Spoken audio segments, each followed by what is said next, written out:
to talk about resumes. First of all, I want to introduce you to my Christmas tree over here. The last few of these Recruiter's Corner snippets I took out on the beach here in Abu Dhabi, and I just wanted to let everyone know that Christmas is still important to me and my family, and I have probably the only Christmas tree in the country right here in my hotel room. So, so resumes. I recently did a YouTube short video on interviews and counteroffers and different things. But the first thing you have to have a resume. Resume is like getting dressed up for the dance. It has to be nice if you want to get in the door. You've often seen people lining up to get into a nightclub or an important event. Usually the people that usually are able to go in and cut in front of everybody are the ones that are dressed really nice. So dressing is your first impression on a face-to-face interaction, and just like in job hunting and in recruiting, the first impression that I get as a recruiter and a hiring authority will get in HR is going to be your resume. So I've got some pointers here. I got 5 or 6 pointers. I want to just get these out to you. First of all, this whole notion that a resume can only be one page is simply not true. I've seen really good resumes, 2 pages, sometimes 3 pages. As long as it's organized and as long as it makes sense, you can go past 1 page, no question about it. There's a couple of areas on the resume that are many times neglected. I'm going to go over those. The background and experience, qualifications is all self-explanatory.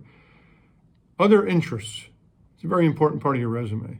Other interests are where things like competitive sports go,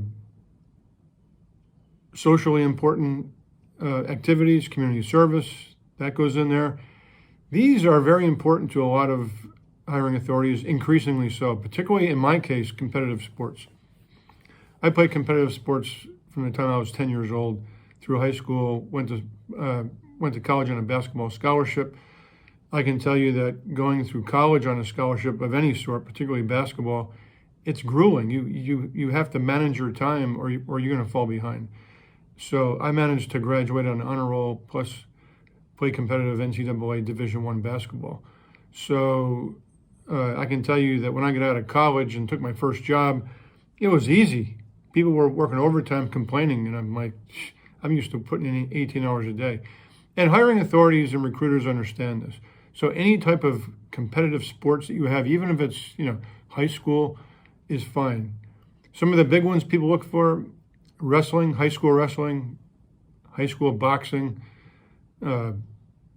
football, baseball, basketball, or team sports. Debating is a really important one. People love to see people that were involved in competitive debating, like a debating society. And then you've got community service, very important, increasingly so. So don't neglect the other interests. You want to have probably 3 or 4 bullet points there. The title, you don't have to put your address. It's just too much information. All you need is your name, email, and phone number. That's it. So let's get to the meat of the resume now. When you're talking about background information like experience, accomplishments, you want to make sure that your bullet points in this area, you want to make sure they are quantitative as much as possible, particularly if you're in sales. Particularly in sales, I mentioned, because a good resume for a salesperson would be grew sales by 123%, grew sales by 2.2 million over 3 years, acquired 13 new customers in the first 90 days. That sort of thing. So you want quantitative measurements as much as possible. Even if you're a supervisor, like a senior account manager in charge of a department, you may want to say grew department from 6 people to 13 people within 2 years. You could say instituted and developed and implemented a metrics-based MBO, management by objective evaluation, for your direct reports. So the point is you want to have as many numbers, quantitative measurements in your resume as possible. Definitely proof your resume. I can't tell you how many resumes I get from people that are senior level, CEOs, CFOs. I did a lot of recruiting in the investment banking and hedge funds on Wall Street probably 5-6 years ago. I couldn't believe how many typos I would find in a resume. I mean, you got to be kidding me. You're interviewing for a $350,000 position and you can't even spell the name of your college right. Don't be afraid to snazz up your resume. I tell people, a career move is a huge move. It not only drives what's going to happen in the future professionally, but also personally too. If you're in a good job, chances are you're happy at home. If you're in a miserable job, you're probably short-tempered and miserable at home. So it's very, very important to get a good job, right? So why not spend a few $100s on a professional resume service, and you can just go to the internet and really, really snazz up your resume. It really makes a difference.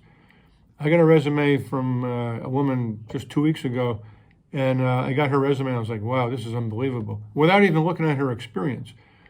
But I looked down on the other interest again, and she was a competitive painter, sculptor, very interesting, diverse experience. And I presented her to 4 clients, and she's got 4 interviews.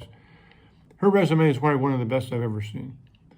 It had different colors, but it was professionally done. There was no animation or anything like that, but it was just very professionally done. Shades of gray, shades of blue. And lastly, you want to have a section on skills and attributes. Now, skills and attributes are different. Skills are public speaking, writing, organizational skills, detailed skills. Those are skills, spreadsheet skills, analytical skills, systems skills, IT skills, software skills, that kind of thing. Attributes are really the most important part of a resume, and they will get you in the door. Attributes, I just did a podcast on this. Teamwork, mental acuity, grit, drive, the ability to focus. These are all attributes of winners. And we always say on the show, we want winners. I want winners. My clients want winners. Winners have the strongest attributes. They are the best attributes of a successful person. I just named them off, okay? Harvard Business School did a seminal study, 2009. Determination, grit, interpersonal skills, curiosity, insight. These are all attributes. You can list these. So that's my 2 cents on resumes, because I did one of these on interviews, but before you get to the interview, you have to have a resume. So you can call me anytime on resumes. Be more than happy to help you. And until next time, have a good one. And for all of you celebrating the holidays, happy holidays, and I'll talk to you soon. Bye.